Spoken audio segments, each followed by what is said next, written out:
السلام علیکم محترمین، الله تعالی مو جوړ او روغ او آباد لره.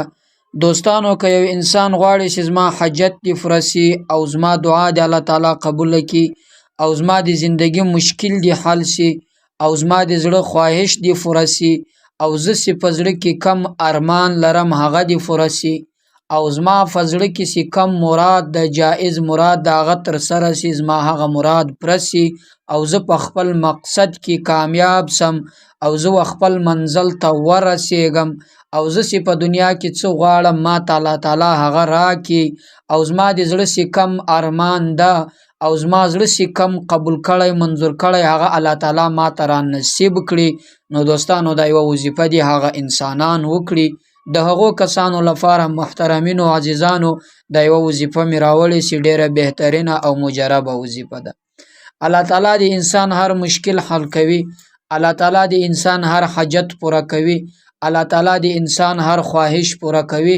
خو کچیرې انسان پر هغه طریقه باندې عمل وکړي کوم چې الله تعالی مونږ او تاسو ته وایي.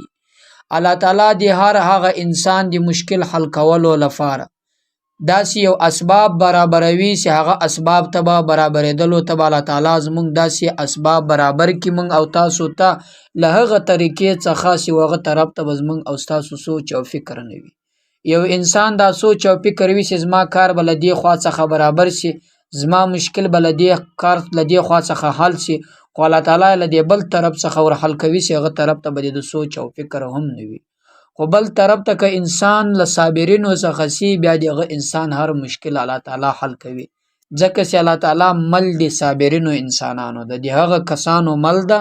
الله تعالی د هغه انسان ملګرتیا کوي چې هغه انسان صبرناک وي. نو هر هغه کس چې صبر کوي دغه انسان دعا به قبليږي. اسې نه یو انسان دعا وکړله فورا به قبليږي، خو نه، الله تعالی پر دې باندې هم قادر ده چې ستا دعا فورا کن فیکون د سترګو فرب کې قبلوي.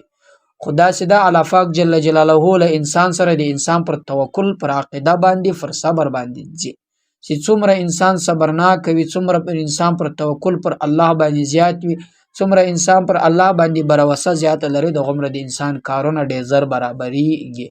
خو بعضې وخت د انسان دعا زر قبلېږي. ما تاسو ته وویل چې کن فیکون کې بعضې وخت د انسان دعا په غنټو بعد، بعضې وخت په ورځو بعد، بعضې وخت په کلونو بعد باندې د انسان دعا قبلېږي. خدا الله ته معلومه، بل چاته نه ده معلومه. نو دوستانو، خپل کوشش جاری ساتي. که مو دعاګانې وي قبلول غواړي هغه دعاګانې مه پرېږدئ. که وظایف دي کم حاجت لپاره کوي هغه وظیفه مه پرېږدئ، هغه حاجت لپاره یې کوئ. که وظیفه دي یو خواهش لپاره کوي، زړه کې یو ارمان یې هغه پوره کول غواړي، نو هغه خپل محنت جاری وساتئ. یو ورځ به داسې ضرور راځي چې ستا هغه دعا به قبلېږي، تاسې د ډېره وخته انتظار ورته کړی او کوله دي. یو ورځ به داسې ضرور راځي چې تا کم حاجت لپاره دعاګانې کولی سي، الله دا حاجت را پوره کړي، هغه حاجت به دې پوره کېږي. او هغه خواهش چې تا غوښتی په هغه خواهش دې پوره سي، په کم مقصد کې چې تا کامیابي غوښتله، یو ورځ به داسې ضرور راځي، خامخا به الله تعالی تا کامیابه کوي. ځکه چې یو ورځ پر تا باندې راځي، دوران به دې راځي، وخت به دې راځي، خو خپل محنت جاری ساته.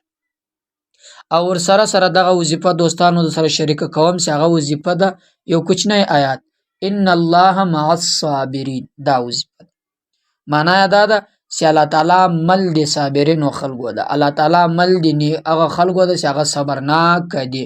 نو کم انسان چې صبر کوي او خپلو دعاګانو ته انتظار کوي، خپل حاجت پوره کولو ته انتظار کوي، او دا سوچ او یقین او عقیده مضبوطه وي چې یو ورځ به زما دوران ضرور راځي، یو ورځ به زما دعا ضرور قبلېږي، یو ورځ به زما حاجت ضرور پوره کېږي، هغه انسان بیا کامیاب ده.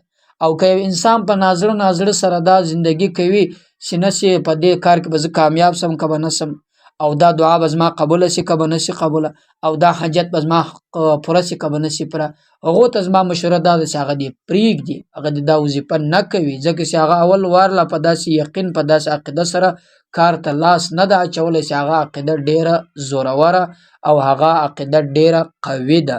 نو یو انسان چې پر خپل ځان باندې باوري نه وي، یو انسان چې پر وظیفه باندې باوري نه وي، انسان چې توکل زیات نه وي، مثلا پر الله باندې توکل یقین مضبوط نه وي، دغه انسان دعا به نو چیرې قبوله شي، دغه انسان به نو چیرې په خپل مقصد کې کامیاب کړل شي. په زندگی کې هم داسې ده دوستانو چې هر کار یو انسان کوي نښتروال له مخکې هغه انسان دا له ځان سره فرض کړي چې زه په دې کار کې به خامخا کامیابي ته رسېږم، زه به دا کار پرېږدم نه تر څو کامیابه سوی نه یم، زه به دا کار پرېږدم نه تر څو خپل منزل ته پکې رسېدلی نه یم، بیا هغه انسان کامیاب ده.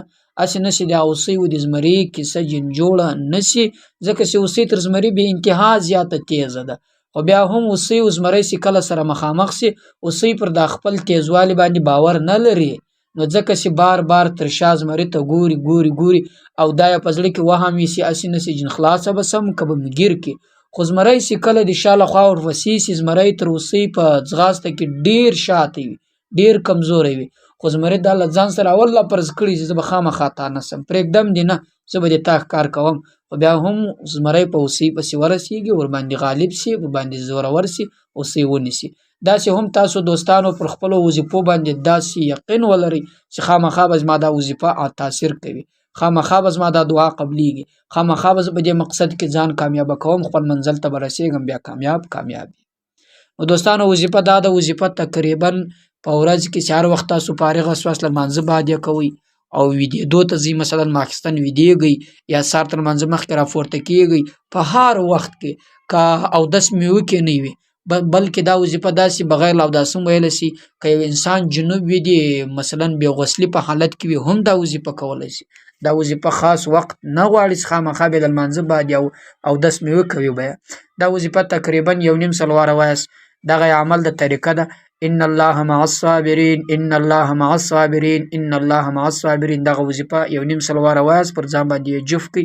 کم حاجت مې و، کومه دعا مې وه، دغه لپاره دعا وکړئ چې الله ته به زما دعا یو ورځ ضرور قبلوې، ما دا یقین، ما دا عقیده ده، دا ایمان ده، او دغه حاجت راپوره کړي، دا خواهش راپوره کړي. انشاءالله کم مشکل نه لري، الله پاک جل جلاله د حاجت او مشکل در حل کوي، او الله تعالی د هغه خواهش در پوره کوي، او دعا د الله تعالی در قبلوي.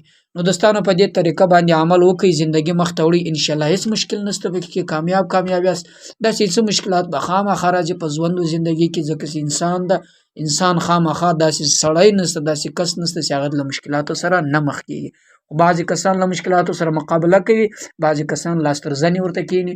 هغه انسان چې له مشکلاتو سره مقابله کوي، هغه پر مشکلاتو کامیاب سو، بری الله تعالی ورکوي، او هغه چې لاس تر زنې ورته کېناستو هغه ناکام سولو. الله دې وکړي دوستانو دا وظیفه تاسو خوښه شي، پر الله تعالی مسپارم. السلام علیکم ورحمة الله وبرکاته.